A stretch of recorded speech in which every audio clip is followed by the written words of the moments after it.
All right, we are back on the death lineup. Am I taking you away from Memphis and New Orleans? I wasn't even watching it. I was at the gym. Oh man, you weren't supposed to say that. You're supposed to say that you were Yeah, I dialed was into the NBA. League Pass, Timberwolves or Pelicans broadcast. Messed up, man. Okay, so we're back a couple days early because I have to go to the office on Thursday, which means I won't get back until super late. So we're gonna go now, day after the Warriors beat the Spurs on Run TMC Takeover night. But also only a couple of days after they lost to the Kings in a game in which they could not pull away and they were ahead in the fourth quarter. That's been a common theme this year. But let's actually go back really quick. We're not going to talk about this for a long time because we got Wiseman stuff to talk about. But Friday, Cleveland. We were talking about this game the day before on Thursday. You said the Warriors are going to lose. You had no faith. And I said they were going to win because they were trying to get back to 500 and then they go and lose to the Kings. But that was like, I think that was the best game of the season. Not even just how well they played. I don't think they played the best they played this season. But as far as a competitive basketball game against a competitive team, a really good young team, that game was really fun. Yeah, kind of like as a basketball fan, that's probably the game you want to see. Like a close game. Steph Curry going off is always fun theatrics, and so I agree with you there. All right, so that game where they play the two bigs, Jared Allen and Evan Mobley, I thought, would James Wiseman have fit in that game in any way? No, not with how he's currently playing. No. Okay, but why not? What would have stopped him from guarding one of the two bigs, being there, helping get rebounds, helping contest shots? Like, why can't he play in that game? Well, I feel like all the things you just listed is essentially things he's struggling at right now. The ability to get a rebound, the ability to contest someone efficiently, like he's kind of just in the way. So like the way he's currently playing, I don't think you can really put him in many games right now, which I think we're going to talk about with this G League stuff, but I think you'd think, right? 7-footer, go bang with the bigs. Like that would, make sense as in a fit perspective. But we're going to get to this again. I watched Wiseman hide. I just got into during work, I was bored, lunchtime. I was like, I want to watch how good was Wiseman in high school? Like, why were we so hyped on this kid? Mm-hmm. And I watched the highlights, and I mean, I understand now why, but he got killed by Evan Mobley in high school. So really? He did, yeah. And what was he getting killed in? Was it transition? Was it post ups? He was getting killed. Evan Mobley was able to take him off the dribble, and Evan Mobley was able to out rebound him. And Evan Mobley's a really, really smart player already at his age, and you could see that when he was like 17 too. So I mean, bad matchup for him, but also Isaiah Stewart. I watched Wiseman versus Stewart, and Stewart was able to kind of get his way as well. Interesting. Okay, so James Wiseman, according to Steve Kerr, is going to have a long-ish G League stint in Santa Cruz. He said 10 days or so. He didn't actually put games on that because I think they have. I'm trying to think between in the next 10 days. I think they have 3 games. I'll look that up in a second. But this is something that you've been a proponent for, is getting him back down there. I have not, and the reason I have not is because he's going to play well, and he's bigger than everybody, and he's going to be able to post up people.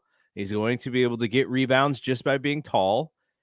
And I just don't feel like it's beneficial to the things that he's not doing good right now. But if this is a mental thing and if this is a confidence thing, then that will definitely help.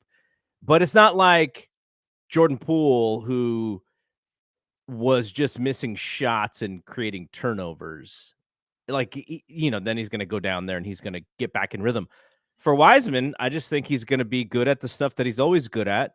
And it's not real competition for him to, and we saw a little bit of it last night because he did come in late in the game and I think even Chris Mullen said that Wiseman at some point needs to block that shot when he just went vertical, and I forget the guard who laid it in right next to him. But I I don't know. I mean, I would rather him be up with the team and practicing and them like working with him and him fighting on the second team if they get a couple practices in than him just being great in the G League. But they feel like it's the best thing for him, and he's going to get some run down there, and hopefully it does. Hopefully it is a mental thing, and he that's what is the issue, and he can get some of that confidence back. Yeah. I think that's an interesting point you bring up, where Jordan Poole was sent down, and from a fan perspective, like you could see the flashes in the sense of like he was able to create a shot. Mm-hmm. Like the shots he was taking were most of the time like pretty good shots if you're, I don't know, just like a guy who can knock him down essentially. So when he went down, it was more like he's getting the opportunities and getting the shots, but he couldn't hit the shot, and it was just looking really bad percentage wise. But Wiseman's kind of, messing up on a lot of basic things instead of Jordan Poole's issue. So that's a good point. But yeah, for me, it was more the mental thing. Him just remembering that, he is a dog and he is really good at the sport that he's been playing his entire life, and to remember that. But do you want to talk about some of the stuff? Yeah. Well, I mean, yeah. What do you want to talk about in this? No, go for it. If you have some insights here. So watching the high school tape, I tried to stay away from highlights, but it's kind of hard to just not highlights. I saw like, I think the highlights of a game, the Wiseman Mobley game, and then the Wiseman Stewart game, and then I just kind of watched his college stuff a little because there's only 3 games. Yeah. And what's interesting is that I don't know who wrote the piece today because I didn't read it, but I saw that Sam and Warriors World were talking about it. If it was TKMT or Slater, but Slater wrote a post after, or it was up early this morning. It was probably up like it was probably Slater then. In the morning. There was a little excerpt that said that I think it was Lacob that was calling him like a once in a decade prospect, that he saw Embiid in him. And that was a quote from previous. That was not a quote from last night. Okay. So, I went back. I was like, okay, we know Embiid's game. We know what he's really elite at. And so I went back and watched Wiseman's stuff. And I mean, it's kind of like what we saw in his rookie year. For high school, he had the freedom to do whatever he wanted. And you see the athleticism. You see that when he's in transition, he could be like the first one down the court just because of how fast he is and the strides he takes, and get easy transition buckets like that. I also saw him, which I'm sure we don't really want him to do in the NBA because he did it a little bit in his rookie year, but he started the break on some of them and actually made good passes from it, because maybe he's able to see at his height. He's able to see more of the court, more over people, so he could maybe make a better pass there. Like, you could see all of the flashes and all of the skills, but you could also see like he was just so raw. Mm-hmm. And he liked to get his buckets. Again, what we saw in his rookie year, he liked to start his offense from the face-up jump shots. He also took a couple like fades, but doing that and making his defender have to come up and guard him was then opened up his post stuff, then opened up his off the dribble stuff, because if they're probably sagging off in the beginning and he could be able to shoot some wide open jumpers, get his offense started in the mid range, that's essentially just going to open up the paint stuff for him. So they'll guard him close, then he'll be able to drive because he's faster. He's an athletic guy. And then when he went to college, you could tell that Penny had him dimmed down to that JaVale role where he was just catching lobs and playing defense and setting screens. Mm-hmm. And it was a lot of and he played that role right in college, which I thought was interesting. He gets the freedom in high school, show who you are, and in college, Penny just kind of threw him into a role. And then his rookie year in the Warriors, he gets the freedom, and you see the flashes. But this year, 2 years later, he's in a role and he's sucking at it. So I see the tidbit of Embiid, because we know Embiid likes to get his offense kind of off of those mid-range free throw area jumpers, face-up shots, but he's not like the most athletic guy when he's driving to the hoop. Just really powerful. But I feel like Wiseman can't be in that role. Like, I feel like he can do some of that flashy stuff that he did from high school, whether it is the face-up stuff from mid-range, to get his offense going and still be in that JaVale role. Like I still think that the Warriors need to work with him to implement some of the stuff he is good at before they hammer in on like a specific role for him.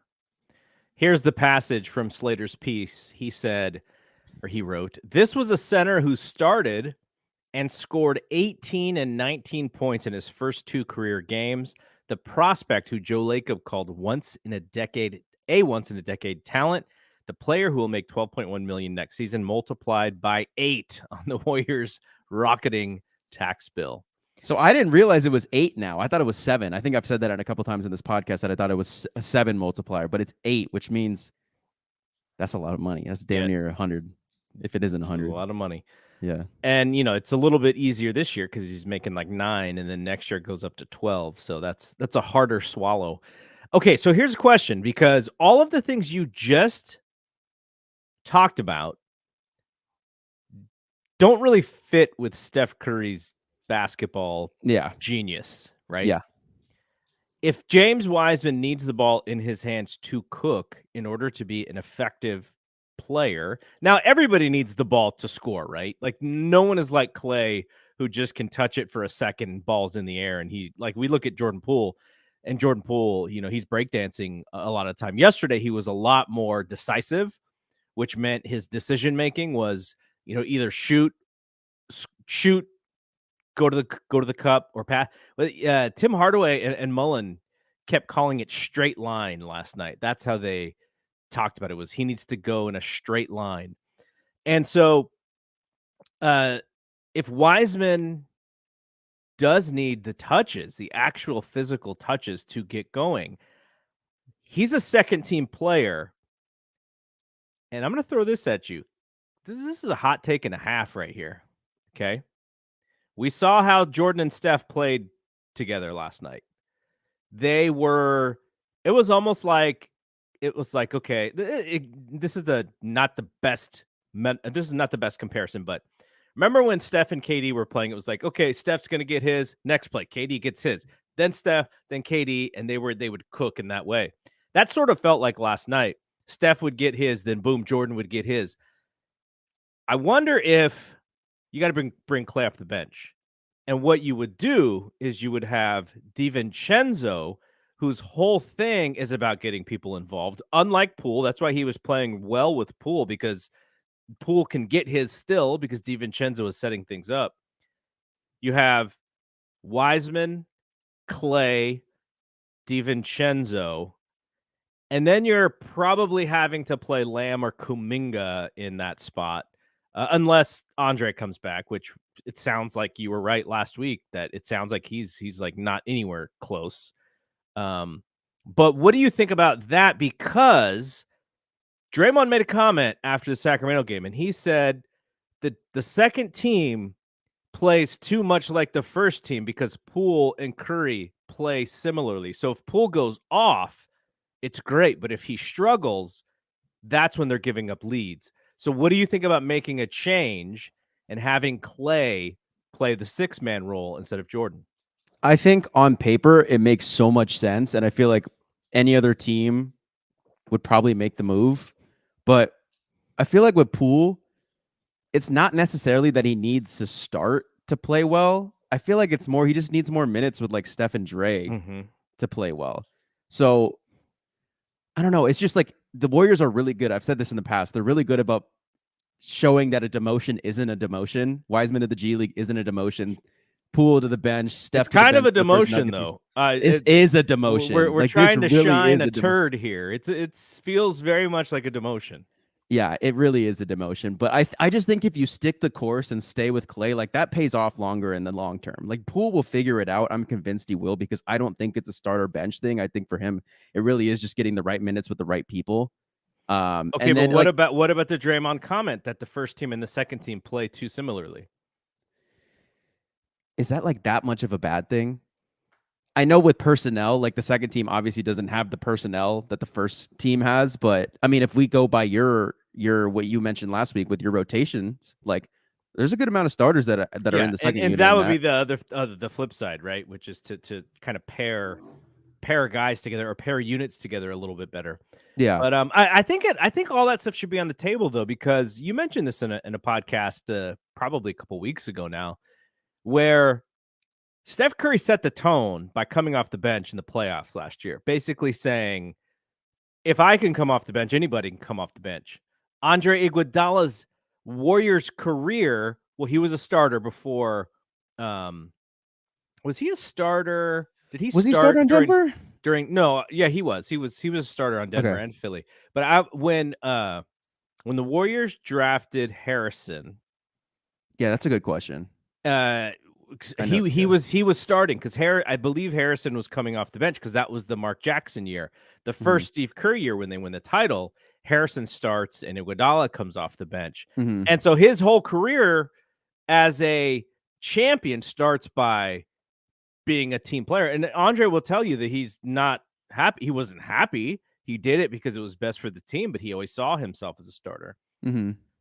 So I just wonder if we're at that point, and if Clay, because Sacramento game, Clay shot a little bit better, but he was still hunting for shots. He's hunting to get hot. Like he's trying to catch fire and he's hunting for shots and he's pulling up so early on the shot clock.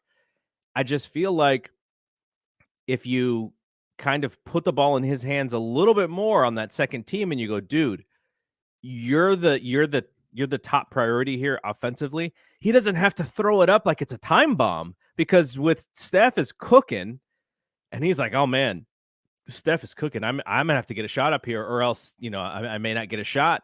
Or I don't know what he's thinking, but that's just what it looks like, right? Because Steph has been so great, and you want that usage with Steph to be up because he's so efficient right now, and Clay isn't. So I don't know. I think it's just an option. I'm sure the Warriors coaching staff is looking at everything. Yeah, I'm sure Clay's mental state and his emotional state is part of that thing.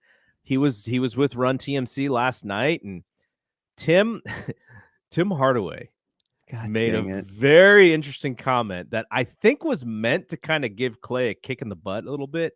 I know what I know exactly. I don't think Clay took it that way though, but he was like, Clay, tell me if I'm wrong here.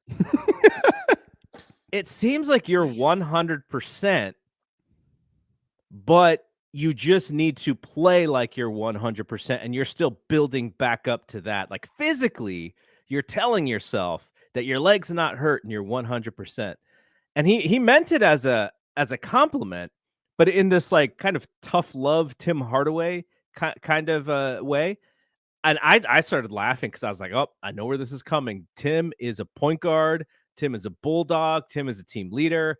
Tim sees the same stuff that we see, but at the same time, he knows that what Tim is trying to do, Tim is trying to unlock the greatness in Clay, right?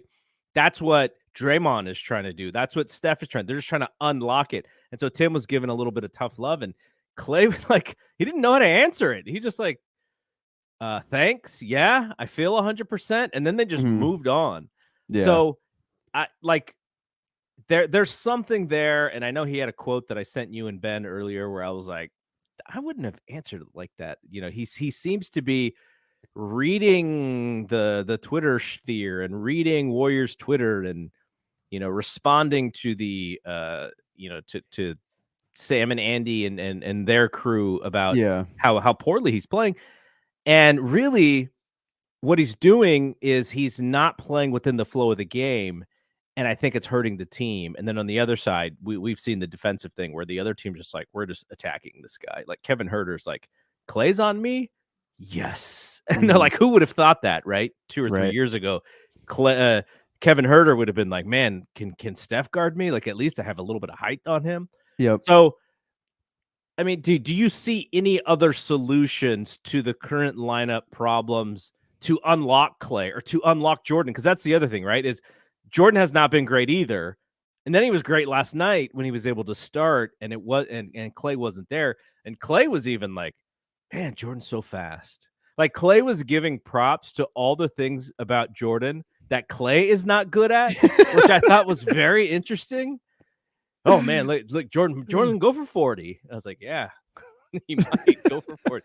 I was like, wow, that must have been tough for him watching this dude who could like he wants to replace him, right? Like that's kind of his ultimate goal is to be the Yeah. starting guard on the Warriors. But I think his that was ultimate real goal weird. is to replace Steph. Maybe I don't know. That's like I feel like that's that mindset he has. The sky's the limit. But I mean, you could tell. I think Clay's totally going through it. Like his Aisha, not Aisha, sorry, Sonia. That's Steph's mom, right? Mm-hmm. She even like responded to like one of those Warriors pages on Instagram, like Warriors Talk or something on Instagram, who posted that Barkley quote and was like, Clay, you've always been so and so. Don't listen to them. Like, I think everyone knows he's like a little emotional about it right now, and I totally understand why. Like, I think I told you when I came over and watched the SAC game that Yeah. he literally drove to Oracle after a bad game by him that they lost, and was like said something like, oh man, like these were the times or something like that. Like, who does that? Yeah. Who goes from Chase to Oracle? That's kind of a drive, maybe 30 minutes. Actually, how long is that as Chase to From Oracle, Chase you to think? oh yeah, probably 30 about minutes? that. Yeah. Yeah. I mean, he just did it. I mean, so I think that I think that I think that there should be a way where maybe you demote him, but like really say that, like, you can't say it's not a demotion. He knows it's a demotion, but like say like, dude, we're just doing this to get you going and trying to unlock you, and then you're back in the starting lineup once you're unlocked. Mm-hmm. But is I it don't. good to pogo Jordan? Jordan's 23. Like Clay is going to have a statue at Chase. Like if you really are gonna be like, this is the move that if we don't make, we're not gonna win a championship. Like we have no chance of winning a championship. Then obviously do it. But like I don't think that's the case here. I think Jordan. If you look at the rotations, like even though Jordan doesn't start, he's the first one off the bench, taking Clay out within like 5 minutes 5 minutes. Like it's doing a 5 right? minute thing. Yeah. Like he's basically a starter in that sense. So I don't know. Jordan just needs to get cooking with Steph. Like what happens, I think you have the starting lineup, Jordan comes in, and then you do the Steph, your turn, my turn, and then Jordan's going. He's already warm and hot by the time the reserves are in, and then he could just, like just do what he did against the Spurs. But it's like you just come in 5 minutes later. But I mean, I would be on board with the temporary demotion. But Clay's just Clay, man. I'm just always going to root for that guy. Is it too cold to get out on the boat right now? Maybe that's what he needs. He just needs to get back in the boat. Yeah, I haven't seen as many Instagram lives with him on the boat. It's probably because it's busy. But last week they had a whole like 4 days off or whatever, so he should. Yeah, But it's like cold. a fish out of water. It's probably cold and windy, and it's really probably cold. not that safe to go out there on the boat. But he also had a comment about Kobe, about how Kobe was very much to himself, wasn't really about the fraternizing part of basketball, and I kind of wondered about him. I'm sure like a lot of people like Clay, but is he someone who hangs out with a lot of these guys? He doesn't seem to be part of that AAU crew where he's just like friends with like 2 or 3 people on every team or whatever. Yeah, I would guess that like Steph and Dre are just like closer friends outside of basketball than Steph and Clay are. He grew up in a sports family. He's got a father who was I think his dad was like either the first or second pick in the NBA draft.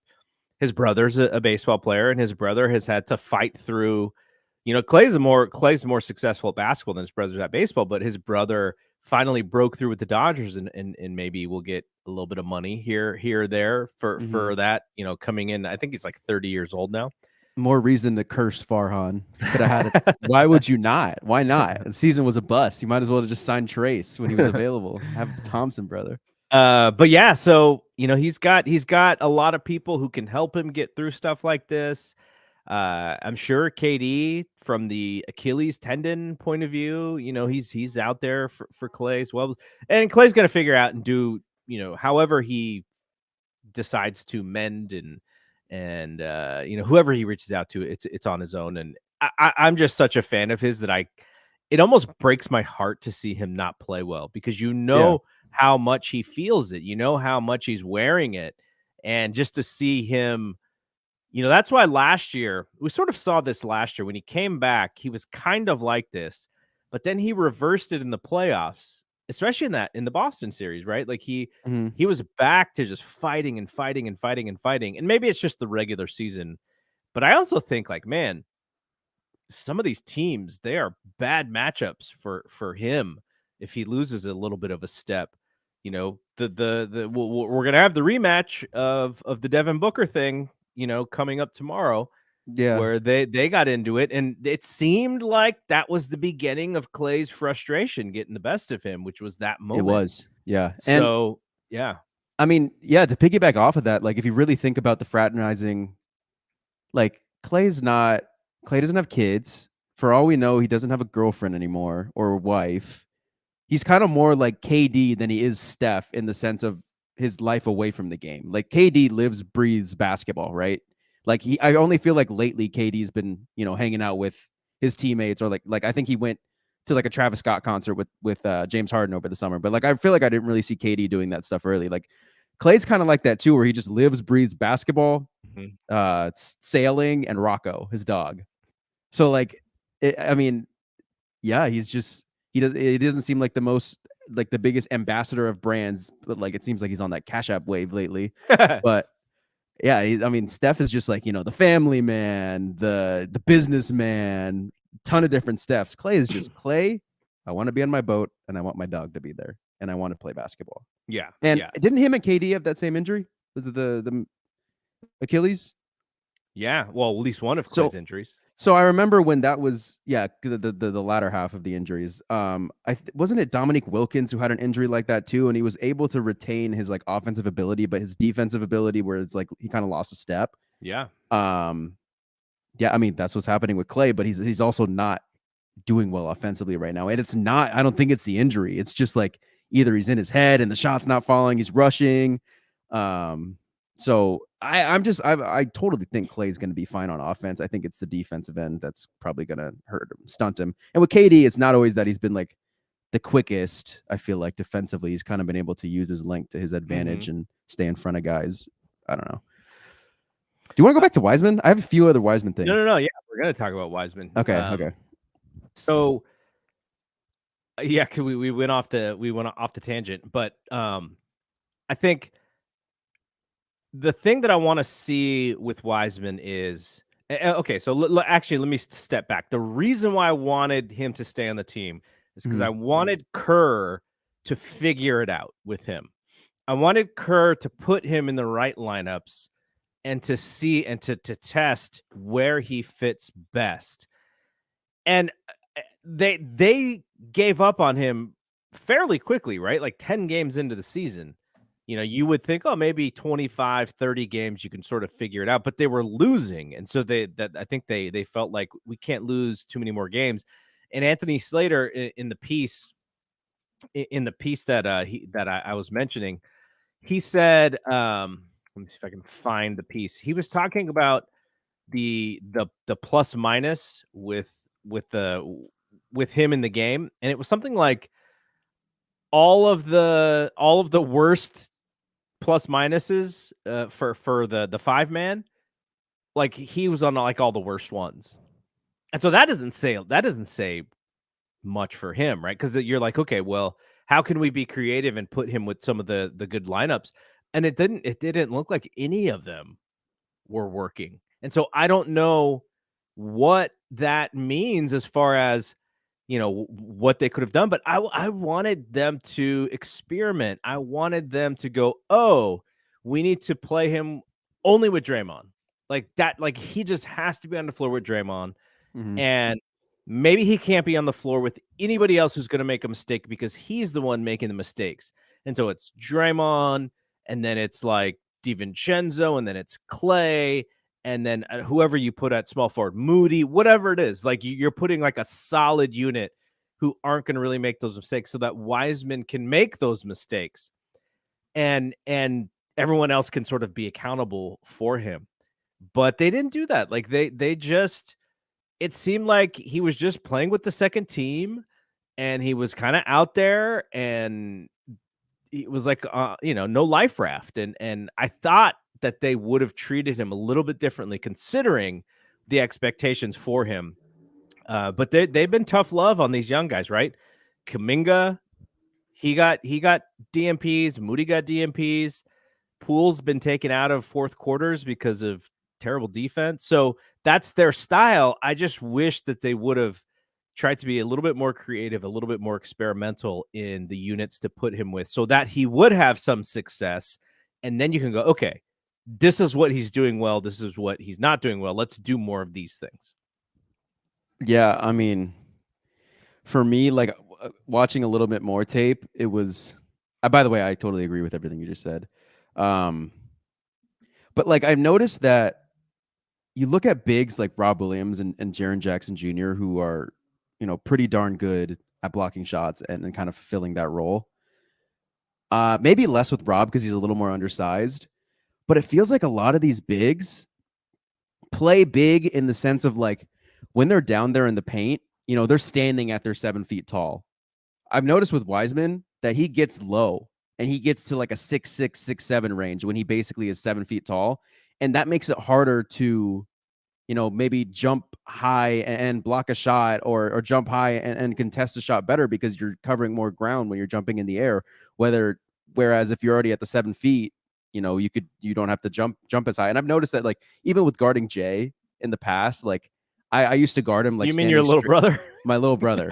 Like I've noticed that, and this is not relate to basketball, but I feel like, and I know it does, but this feels like a pretty like just to help people understand like common basketball, I feel like. But I know I consider myself a pretty good defender. But when I was guarding JJ's a pretty darn shifty player. And I tried to use my size to like guard him, like just stand tall and move my feet. But what I've noticed is that when you get lower, it's a lot easier to defend, in my opinion. And I don't know if Wiseman's doing that because it's easier to stay in front of people when he's low. And I mean, he doesn't get blown by that much. It's just people kind of hit shots in his face or hit a good contested layup when he should be contesting it just a little more. But I wonder if it's like you look at Ayton, you look at a lot of these other bigs, like they stand at their 7 feet tall. When they're boxing out, they're not getting that low. And Wiseman just gets so low in those regards. And I've also noticed that Wiseman, when he's boxing out, he lets the defender come to him. When he's setting the box out, lets them run into him. I feel like he needs to back up more to them and find the guy and back up more. But he's like letting them like run into him when he's boxing out. And that's giving them the running start advantage to jump over him and grab a rebound.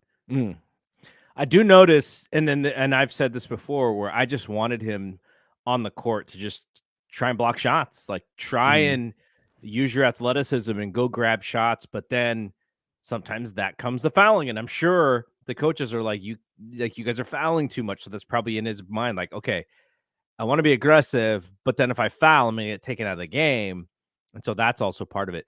By the way, your brother thinks he plays like Steph. He plays a little bit more like Jordan Poole. That's why he bought his jersey. He loves Jordan Poole. Yeah. So it'll, maybe we'll get to see Wiseman if they go play. If he stays for that Ignite game and Scoot is there, that might be a good game to go to. That would be pretty cool. Scoot's gonna kick his butt. How tall is Scoot? He's like 6'2", 6'3". Yeah, he's really short. Really, he's so good. All right. So Steph Curry won the Player of the Week, and I was wondering. Now, LeBron is older than Steph, so of course Steph cannot be the oldest player to win Player of the Week. I'm sure there are many older players to win Player of the Week, but Steph he averaged 38 points on 64% shooting and made 16 threes in 3 games. So that goes all the way back to last week. 19th time in his career where he is Player of the Week.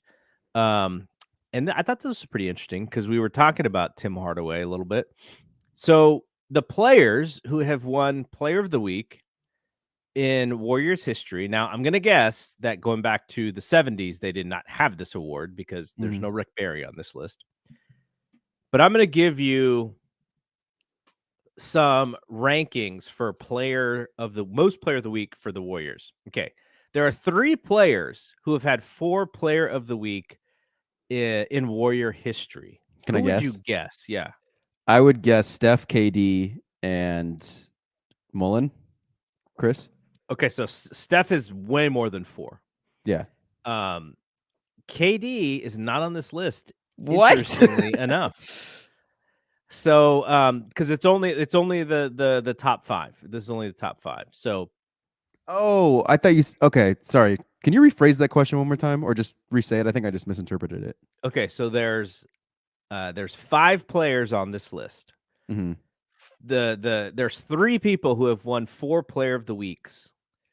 You got one of them in Chris Yeah, Mullin. obviously. And There's then 2 Steph. others. Steph is not one of these 3 because he has more than 4. I feel like an idiot not understanding this question. Baron Davis. Baron Davis is 1. He has 4. Chris Mullin has 4. There is another player who has 4. 4. What's like he was like in their range. I would guess We just talked about this guy. Tim Hardaway or Clay. Okay. Clay, Chris Mullin, Baron Davis all have 4. Okay. Tim Hardaway has 5. Steph has 19. How does KD not have at least 4 Player of the Weeks for the Warriors? It must have just been like like we can't give these guys any awards because their team is so stacked. Yeah, I don't know. I guess so. They began giving the award out in 1979. Embiid in his 50 bomb, he got Player of the Week for the Eastern Conference. But Curry became the oldest player to record back-to-back 40-point games since Michael Jordan did in 2002. And he also has extended his NBA record streak to 201 consecutive regular season games with at least 1 3-pointer. Okay, so I said all that to say this, which is the reason why why people are frustrated with this timeline is because the worry is not that we're wasting Steph's season.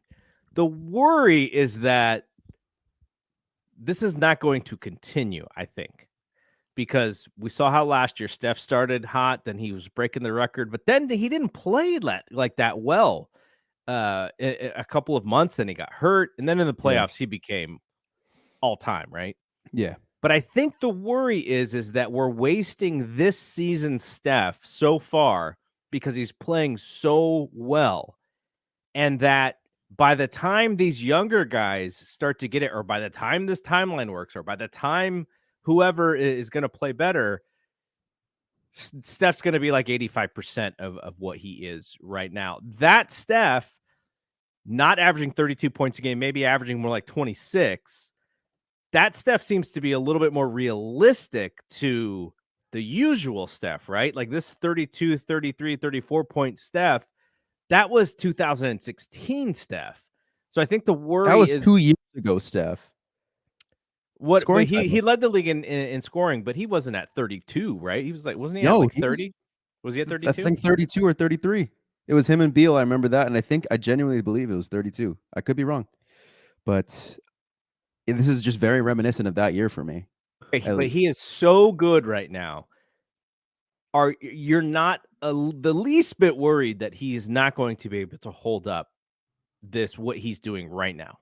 No, I think it's a fair criticism, but that's been the criticism for like the past 3 years, especially during that 1 year, but it was quite clear that you weren't winning a championship without Clay.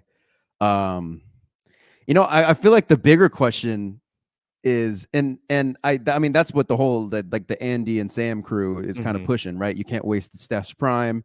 You don't want to, you want to get the championships, push him more into the all-time great book. And yeah, I mean that I can totally understand why, but I wonder if you gave the front office and ownership another opportunity to do this again, where you have the Wiseman pick and the Kuminga Moody pick, would you still swing for ceiling, or would you go more for high floor, lower ceiling guys? Because I've pointed at Franz being available at the Kuminga pick, and I was all on board with Kuminga. I was like, oh, cool, the Warriors are such a good developing team. And then the Moody pick is fine, but there's Trey Murphy there as well, who I was pretty high on at the time. And then the Wiseman pick, you could have traded down. There's Onyeka Okongwu, Isaiah Stewart, Devin Vassell. Like there's a lot of guys, Tyrese Maxey, Tyrese Halliburton, who probably, and even LaMelo, who probably could have been more fits at that moment. But like, it's like, it's just, do you think given the opportunity right now, they would change the course and go with guys who could help their current core more? Or do you think Lacob's still like, once these guys are out, like these guys, we believe these guys can step in and bring us 3 more in 10, 15 years? I don't know if they would change more than one of those 3 picks, but they might change. They might have changed one. They might have. The only thing is if you draft LaMelo, he's a little bit duplicative of Jordan Poole, right? Like Exactly. No, I one of those actually think guys goes. a lot of people always point at the Melo thing and like we could have drafted him, and I just don't think that he would have reached his potential on the Warriors, but I think it would have taken longer, kind of like Jordan Poole, maybe 3 years. Obviously, LaMelo had more talent, and yeah, Jordan Poole does not develop into the player he is today if LaMelo Ball is on that team. And if you're a Warriors fan, you're probably like, all right, good riddance, Jordan Poole. We have LaMelo Ball, but it's only one or the other. Whereas this time you have the chance of having a similar LaMelo Ball archetype, maybe a little worse, and the chance at Wiseman. So I think that was still the right. Obviously, not by the way Wiseman's playing. Like no, but if there's still a chance, like I don't think LaMelo and Poole, you can't have them on the same team trying to develop at the same time. Poole's probably a little bit better of a shooter. LaMelo plays more like a point guard plays for sure. I mean, LaMelo and Draymond on the court at the same time will be kind of interesting. Okay, so you're right. That Steph averaged 32 points exactly 2 years ago. Mm-hmm. That's the highest of his career, even beating his MVP season. Both of them. Even beating both MVP seasons. And I'm looking at the shooting percentage. He's shooting I mean, this is probably not sustainable, but he's shooting 52.3% right now. And 5 made threes is not the highest of his career. He was making 5.3 in 2020. His highest 3-point percentage was in 2015-2016 when he averaged 45.4. Actually, no, 2011-2012, 45.5.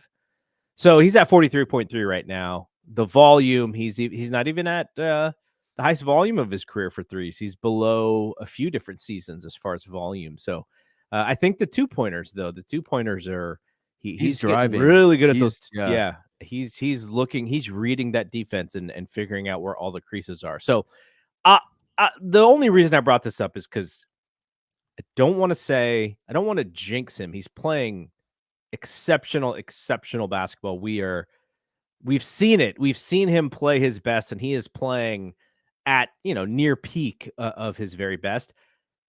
I just wonder if it's sustainable. And he's averaging 6 more points a game this year than last year, which is kind of crazy.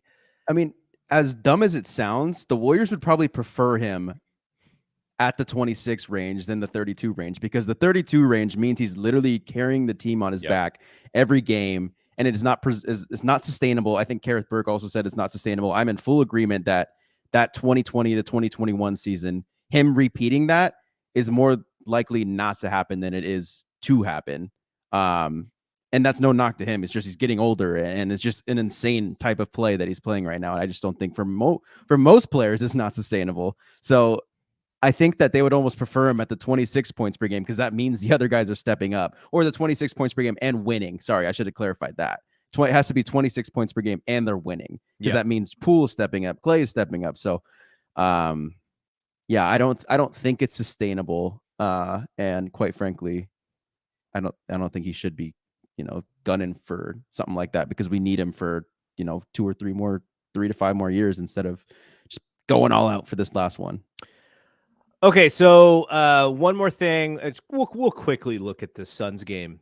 But Kuminga, he's kind of sort of gotten back in the rotation. I know he played a lot yesterday, but that was also against players of his ilk when it comes to experience. There's a lot of guys on San Antonio who fit the Kuminga, Moody, and Wiseman experience level. But he looked great once they can get up and down. I wish he had, and we were sort of making fun of this last year. He had that spin move that everyone's Mm, falling for last year, and he's just getting to the cup on it. Not one single person has fallen for that move this year. What they're falling for is a pump fake, and that pump fake is working for him. I wish he had more than one dribble move though. Like he's got like a hezzy to go right, and then if he can't get anywhere, then he kind of tries to do the spin move and then just ends up backing the ball down. So the reason why I say that is because if he is if he's trying to create a play, him staying upright and in front, he can see people. The yeah, second he starts backing people down, he can't see the court yeah. anymore. So he's not going to create for anybody. But yeah, I want to see him. I wish he had another dribble move because then I think he'd feel a little bit more comfortable getting to the cup. Like it doesn't seem like he can really go left that well. Mm. But yeah, he looked From it was fun yesterday. He looked like the yeah, Kuminga from last year. Yesterday, yeah. Mullen called him, one of the best athletes in the NBA, so that was kind of cool. Do you expect him as the eighth man or whatever he is on the roster right now for at least in this version of Kerr's rotation? Do you expect to see any growth, or are we just going to see more frustration from him? Or because I think it was against the Kings, he got like 2 runs, and then we didn't see him for the rest of the game. And then the game Mhm. before that was the Cleveland game. I think he got like, did he get a DNP in that Cleveland game? I felt like Curry played like 8 guys that whole game. Uh, I think he played the first. I think he played a first stint, like 4 minutes in the first half, and then he got Okay. pulled for the rest of it. That's kind of been like what's been happening lately too. But he got some running, a good amount of run because they were blowing him out this game. But I almost like I think I texted you that I was annoyed that Moody and Jamichael were the first ones off the bench because it's like, okay, then what were they doing wrong? Mm-hmm. I feel like sometimes like Kerr does this, and I think if you're in the position of a young guy, you get pooled and you get sat for that many games. It's like, okay, like, or like you get pooled because you're doing bad. I feel like that doesn't really show you, or that doesn't really send the right message to you. Like, okay, so I could just get pulled whenever then and just get DMPs whenever. I don't know. That's like a whole nother conversation. But with Kuminga, I feel like, is there young guys who have really taken steps and progressed in a role? I'm not entirely sure because I feel like watching Kuminga, he like limits himself. I feel like when you're talking about with the dribble move, I'm more looking at, yeah, that'd be great if he can get another nice dribble move, but I'm more looking at the pace he plays. It's literally all gas, no brakes. And I don't think that is going to help him take the next step. He needs pace. I would be interested in seeing him be the ball handler in a pick and roll situation instead of him just always being the screen setter. Because like you said, if he's just, standing upright, he might be able to see the offense more. He profiled more as like a playmaker too in the G League Ignite. So I'd be interested in seeing that, or just him being in the Draymond role where sets the high screen for Steph, gets the ball in the paint, and then gets to make a decision. Like, I want to see more of that stuff from him instead of just like, oh my God, I have the ball in fast break. Like, I just got to run and try to put up a shot. Like, I'm watching the Pistons, like early Jaden Ivey, like the first 10 games, he was doing that too. He's playing a little more pace, but it's this all gas, no breaks type of athleticism because they were able to dunk over everyone in high school that they're just like, yeah, why can't I still do it? Like now I'm going up in the air. It's like, oh my God, like I got up here and there's like 5 guys right there. I don't know what to do. And it just looks It's all decision making though, because he's he wants his athleticism to help him make that decision on what he's going to do. And when it gets shut down, he doesn't have a plan B. And mm, that's what he needs to be comfortable. It's like, okay, if I do this and I can score here, then let's score. If I do this and I get shut down, what's the thing to do? Because he's got to do it immediately. And what he does now is he gets stuck and he holds, and then he stops his dribble, and then he yeah. gets trapped, and then then everyone's sort of scrambling to get the ball. But it's really just decision making, right? Like he's Yeah, yeah, going to totally. get to a point in those once he can slow the game down a little bit, he'll figure, okay, I'm setting this up. He's going to stop me, and then I know, boom. Like he made a great pass to, gosh, who was it? Someone went backdoor, and he found him for a I layup. I think it was was like, Was it Anthony Lamb? might have been Anthony Lamb. Lamb, Curry, DiVincenzo, they were all going backdoor on San Yeah. Antonio. I don't know what Yeah. San Antonio is doing. But that's, that's more the decision-making piece where he's gonna figure it out and go, "Okay, this is second nature." Like, "Oh, this is what the offense is," because they kept Mullen kept calling it the read and react, and Clay even called it Mhm. read and react. You gotta be able to read the floor and react. He didn't say, they're, like, calling this play, and it's going here and here and here, and he's like, "Nope, you're reading the floor, and that dictates where you're going with the basketball." So, that stuff has to become second nature for these guys, and it'll hopefully do that as they get more reps. They're all, I'm sure. Who said there was a quote about all the downloading of information that you have to do as a young player, and because it doesn't come naturally. There Mhm. was a young player who said it, and I was like, wow, that's a really smart way of saying it, because we watch the court, we can see like this wide view of the court and go like, oh, like this guy's open over here. But Yeah. we're not Yeah. that person. We're not that one person mode to see, oh, he's worried about getting trapped on this side. He's worried about this man stepping up Yep. to see what he's going to do. So it's so many different things that are throwing at these guys. That's why I hate the term basketball IQ, because it's not really basketball IQ. It is intuition, and it's more intuition, and it's more repetition, and Yep. in that repetition, doing the thing that you're supposed to do. IQ is so generic, and it makes the fans, it makes me feel like, Joe Fan thinks he's smarter than an actual basketball player. There's no way. Jonathan Kuminga is smarter than any of us at, a casual hardcore fan, right? Smarter basketball IQ than any of us. So for us to say that, I think is a little disingenuous, but that's just my problem with basketball Twitter, more so than anything else. Do you feel like Kuminga like is the main point we're trying to make here is like you almost need to rely on your basketball skills and intuition more than you do your athleticism, which is almost what you're currently doing.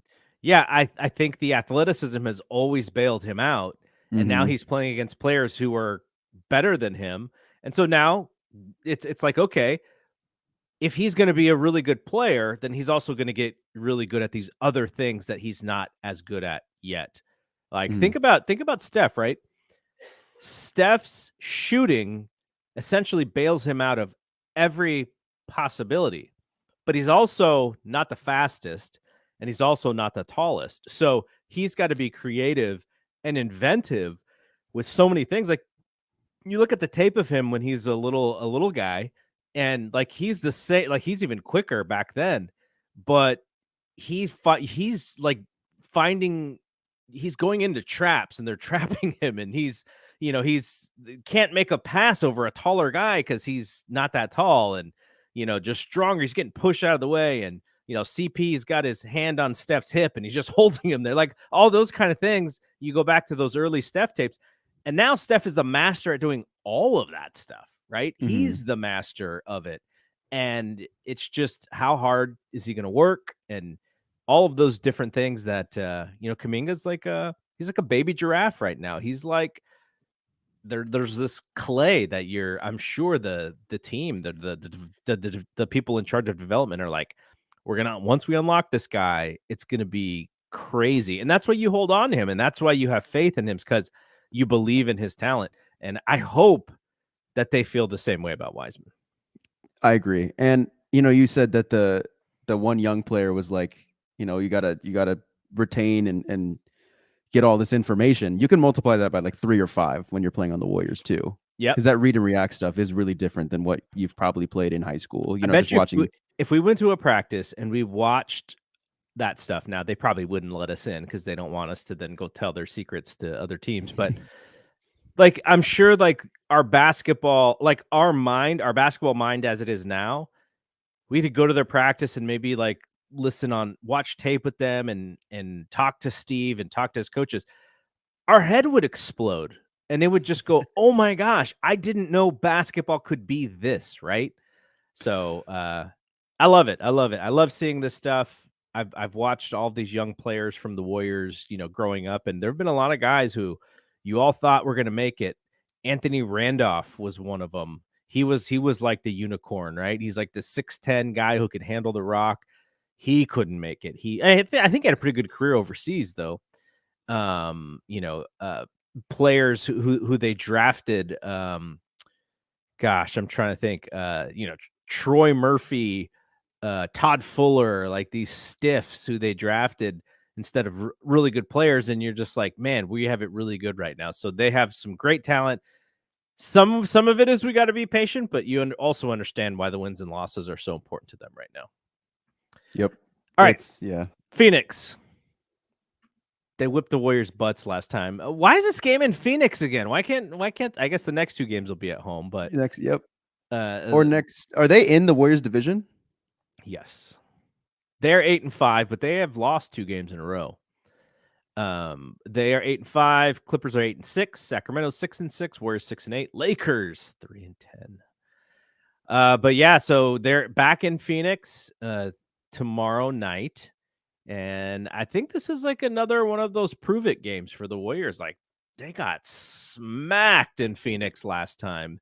They kind of got embarrassed in a way, right? Because the Clay stuff was such a big part of that broadcast, and the way he got kicked out, and then it was a close game, and the Warriors were fighting, and then they just got smacked. So I'm saying I'll predict that they're going to win, but this is going to be like tooth and nail, man. This is going to be a fight, and Cam Johnson is still hurt, right? Yep. So you know if it's national TV? it's got to be it's got to be the ESPN game, is my guess. It'd be Wednesday. Yeah. I don't even. I don't know how to check online. I know how to check on the phone.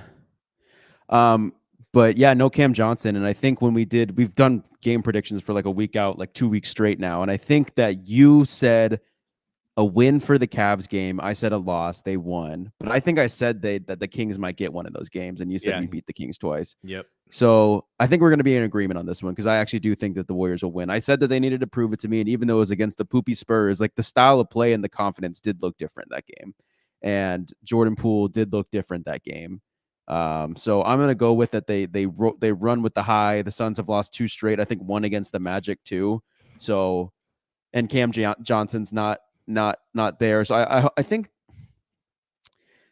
I'm just, I think they start, I don't know if they're still doing it, but when Cam Johnson first went down, like the first 2 games, they started Torrey Craig at like the 4, or if they just moved Mikal Bridges down a spot.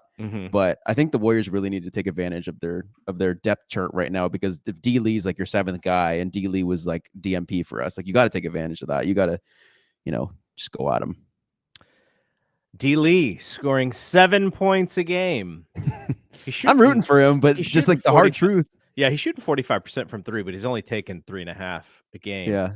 But Devin Booker's having a fantastic season. He's at 26.5. Mikal Bridges is scoring at 15.6 clip. DeAndre Ayton 14.6. CP3 9.5 points a game. He's still assisting at 9.4. He's still grabbing 4.5 rebounds, but he's not even shooting barely. Shooting 36% from the field. I don't even know who Jock Landale is. Who's that guy? He played against us last time. He's like a big oh like yeah, I now remember that guy. Yeah, maybe? I remember that guy now. I think he was in the he was on the Spurs, and then I think he got traded to the Hawks for that DeJounte Murray deal. With DeJounte, or did he get traded from the Hawks to the Spurs and then he got traded to the Suns? So that's kind of where he's from. But man, they need him. Josh Okogie's playing. He's played almost every game, but he's the lowest scorer on the entire team. Yeah, I'm gonna have to sit with that one. And Torrey, like you said, Torrey Craig, he's getting a lot of minutes. From a minutes perspective, since Cam Johnson is out, off the bench, Payne, Craig, Lee, Shamet, Landale, then Bismack Biyombo. Those are the next leaders in minutes. So I'm excited. I probably won't even get to watch the game until Thursday because I have to do so many podcasts tomorrow. But I'm excited because I think this is like one of those games where they'll get a lot if they play well and if they win. Like they'll come out of it like going like, okay, we just went toe to toe with these guys, kind of like the Christmas game last year, where that was really the game where they were like, huh, I think we're better than people think we are, and that's gonna, a game like that, it does a lot for your psyche, does a lot for your swagger, does a lot for your overall team confidence, and yeah, I think it's gonna be a good one. So, but man, if the Warriors get smacked again, we're sort of back at square one with It's this almost team. must win. Yeah, Like the Suns are down Cam Johnson, Jay Crowder, JaVale McGee left. Like they are down some pretty key pieces from the last year's team who the Warriors, were convinced that they could easily beat in the playoffs. So yep, the yep. Suns are just a really good regular season team and they're really good. They're really fun to watch and the home crowd's always fun. So I don't have faith in this team in the long run, but we'll see. All right, what's the latest? Bam. Oh, we just put out we did our Sunday basketball pod. We talked Celtics, Hawks, and Miami Heat, and then the football guys just put out a podcast. They talked the Eagles finally lost. The Niners, I think they talked some Niners, and I think they talked good old Jeff Saturday. Is that his name from the The Colts? Colts coach. Sean had a nice little tangent about him. That was And then they entertaining. beat the Raiders. I know. And then Eric's on the podcast, who's the Raider fan. It's pretty entertaining. I was listening to it. It's like, oh, you guys are funny. So Oh man. that's good. Check it out on the BAM, wherever you get your podcast. Just 2 words. Okay, so we'll be back next week. We'll figure out the schedule because next week is Thanksgiving week. But yeah, we'll be back with another show, and hopefully for the Warriors, they get another dub and can sneak ever so closely back to 500. So for Bri, I'm Double G. We'll see you when we see you. Peace out.